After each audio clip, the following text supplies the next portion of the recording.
Hello. Hello. कोण बोलते? शिंदे बोलते ना? हो ओके. कविता पवार बोलते नाशिकवर ना. जय भीम. हां बोला की. जय भीम म्हटलं. जय भीम जय भीम. तुम्ही ते रुक्मिणी लोंढेंना म्हटलं ते जे ट्रोल करताय तुम्हाला नाही समजत का? नाही काही तसं नाही. मग ते काय झालं त्यांच्या मित्रांना बोलले बरं का मी. काय असं काही झालं त्यांना. अहो पण तुम्हाला काहीतरी ऐका ना, तुम्हाला पण समजायला पाहिजे काय RSS ते हरामखोर लोक अजून समाजामध्ये ते निर्माण करून देत आहेत आणि तुम्ही आपल्याच आई बहिणीवर चिखल उडवताय. आज त्या बाईला डॉक्टर बाबासाहेब आंबेडकर समजले म्हणून ती सांगते ना.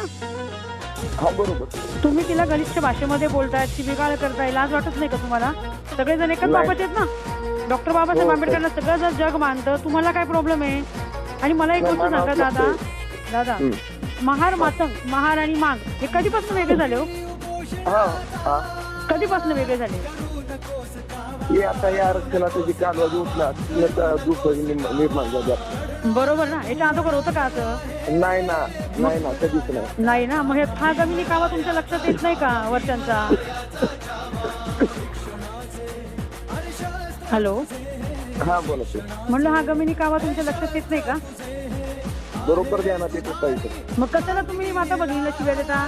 रुक्मिणी लोंढे जरी ऐका ना, मातंग समाजामध्ये जरी तिने जन्म घेतला तर त्या बाईला डॉक्टर बाबासाहेब आंबेडकर कळाले. लाज वाटली पाहिजे तुमच्या लोकांना. तुम्ही अशा शब्दामध्ये त्या बाईशी बोलतात. ती शेवटी आपली आई बहीण आहे ना, एवढं तर लक्षात ठेवायचं ना. हो बरोबर आहे ताई. आणि त्यांना खरंच काय बोललो नाही. त्यांना जर काय असेल तर पुरावा द्या.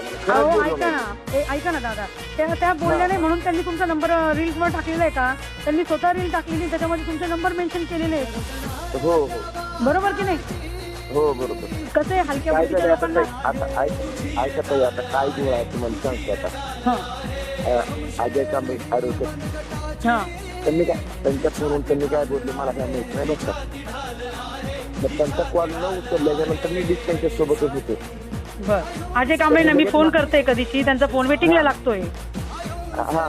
काय परेशान झालं मी सुद्धा बोलून परेशान झालो. नाही काय होतं ऐका ना दादा, हे बघा मांग आणि मार एकच आहे तुमच्या लोकांच्या डोक्यात.